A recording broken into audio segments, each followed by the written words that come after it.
But really, you'd be surprised at just how much purchasing power is female.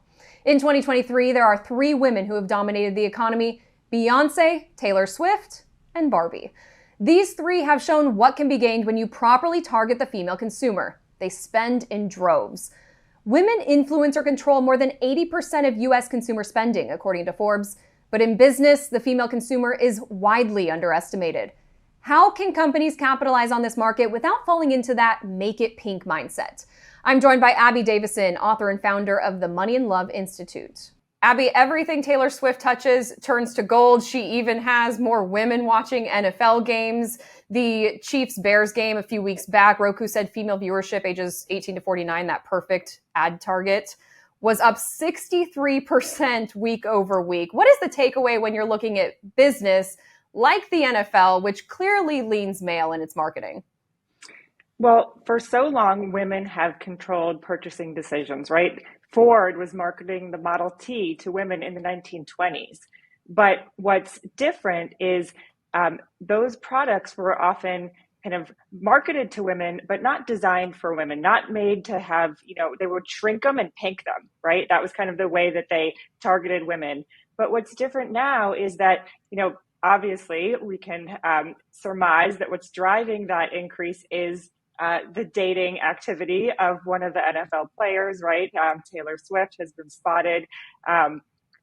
And so really women are interested in Taylor. We saw so much activity over the summer with the Eras Tour and now with the movie out.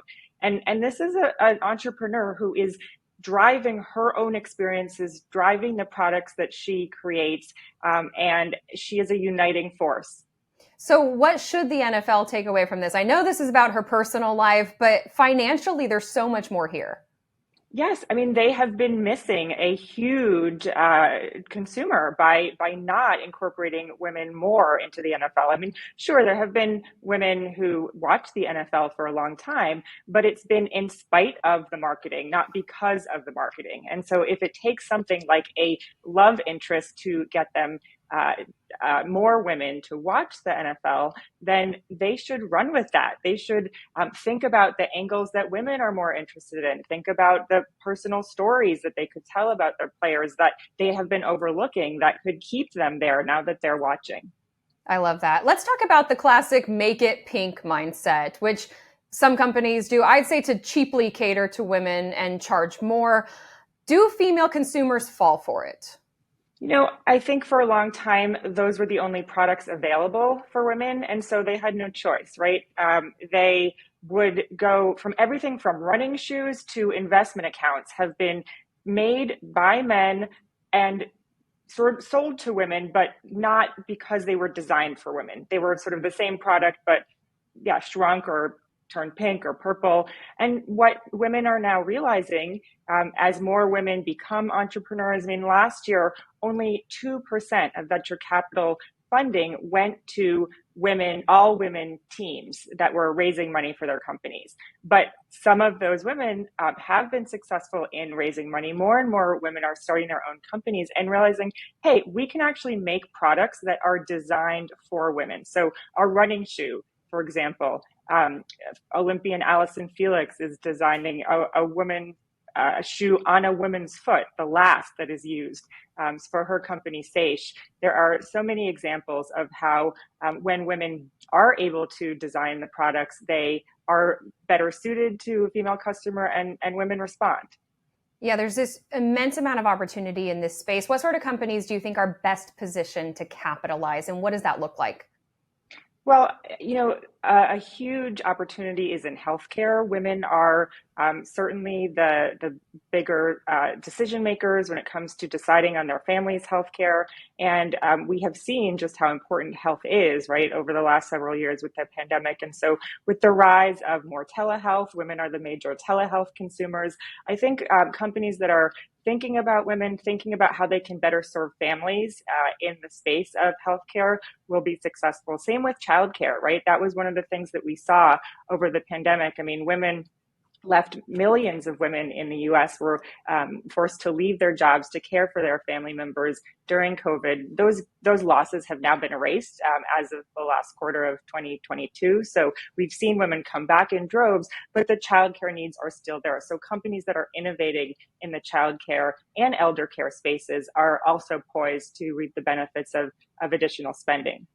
And it's not just those areas that we think of as being more traditionally women, like childcare, but women purchase more than 50% of the products that are thought of to be more traditionally male. We're talking cars, home improvement, electronics. Are we seeing companies start to adjust to this reality, and what are they missing if they aren't? Yeah, I think there are some companies that are starting to adjust, but I think that a large number of companies don't realize that women are the controllers of the spending. They're the treasurers of their families.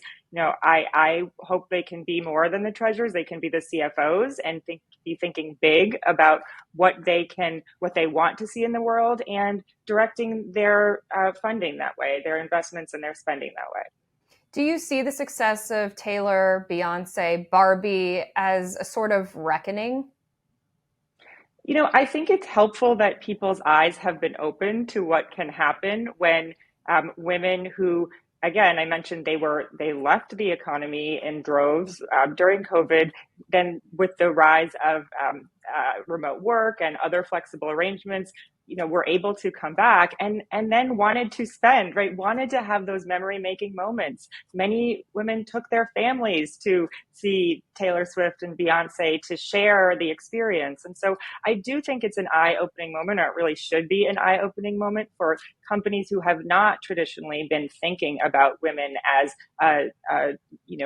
purchasers and real powerhouses when it comes to driving the economy. I mean, Taylor Swift changed the economies of cities single-handedly by bringing her concerts there. And I know that Justin Trudeau in Canada asked her to bring her tour to Canada for the economy, and she's doing that, right? So people are responding, and I hope that happens with more frequency.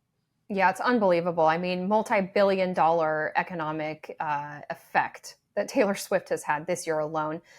But this has to be authentic, right? What are some of the common mistakes a company might make trying to tap into this growth market? I think, first of all, having women leading those initiatives, right? I think it's going to seem hollow or inauthentic if there are not women driving. I think what is so authentic about Taylor is that she is the mastermind behind her empire, right? She designed the Eras Tour to encompass all of her eras, not to say there is one and we should only be paying attention to one, but to think about all of the things that makes her her. And I hope that companies have women not only leading the teams, but on the engineering teams, powering the back end of the products, because when you have more diverse teams, not just women, but people of all genders, people of all races, then those products are better made. They are targeted towards a broader range of people, and they miss things that less diverse teams, they don't miss things that less diverse teams might miss. Yeah, it reminds me of a scene in Barbie where Will Ferrell's character is leading the Mattel powerhouse, and it's just a room full of men. Could I just meet the woman in charge, your CEO? Oh, that would be me. Oh, your CFO. Me. Your COO. Here. President of the Barbie division. Present. I'm a man with no power. Does that make me a woman? And they kind of poke fun at exactly what you're talking about, but it is what we see in the real world. And we'll see if there is a seismic shift to take account for the 80% in consumer spending that women control. Abby Davisson, author of Money and Love, thank you so much for your thoughts today. Thank you. It was great to be here.